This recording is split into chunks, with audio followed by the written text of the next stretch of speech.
ఛత్రపతి శివాజీ మహారాజ్ 396వ జయంతిని పురస్కరించుకొని మంగళగిరి నగర వీధుల్లో గురువారం శోభాయాత్ర ఘనంగా నిర్వహించారు.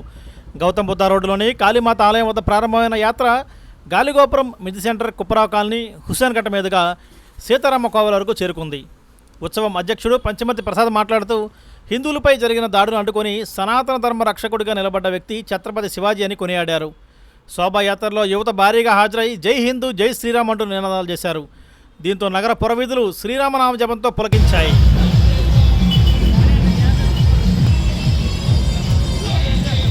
నమస్కారం.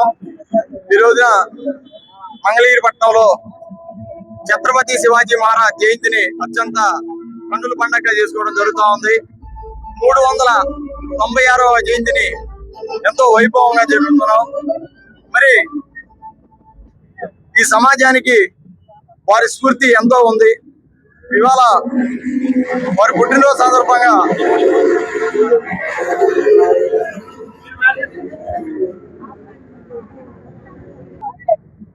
జరుగుతున్నటువంటి సందర్భంలో మరి వారి యొక్క స్ఫూర్తితో మనమంతా కూడా యువత గాని, తల్లిదండ్రులు గాని ఒక ఆదర్శంగా తీసుకోవాలా.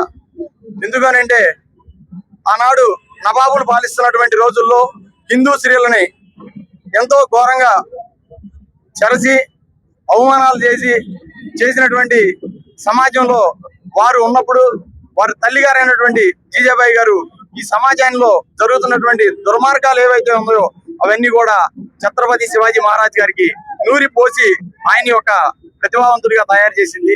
వాళ్ళ అమ్మగారి యొక్క స్ఫూర్తితోటే వారు యుద్ధాలు చేసి హిందూ సామ్రాజ్యాన్ని సాధించి మరి తర్వాత ఆయన కాలం చేయడం జరిగింది. తర్వాత వారి కొడుకు ఏదైతే సంభాజీ మహారాజు ఉన్నారో వారిని శత్రువులు ఎప్పుడు కూడా బయట నుంచి రారు, మనలోనే ఉంటారు అనడానికి సంభాజీ మహారాజ్ గారి యొక్క చరిత్రే మనకు ఉదాహరణ. ఎందుకు అని అంటే సంభాజీ మహారాజ్ గారిని బయట వాళ్ళు ఎవరు పట్టించలా, సొంత వాళ్ళే పట్టించారు. ధర్మం మారమని చెప్పి అతన్ని అనేక రకాలుగా హింస పెట్టినప్పటికీ, కళ్ళు పీకేశారు, చర్మం వలిచేశారు, ముక్కలుగా చేసినప్పటికీ కూడా వారిని ధర్మం మారు అంటే నా ప్రాణమైన ఇస్తా గానీ ధర్మం మారనన్నారు.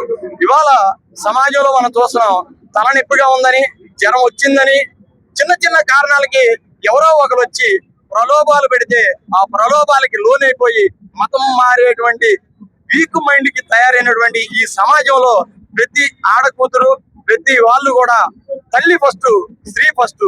ఎందుకంటే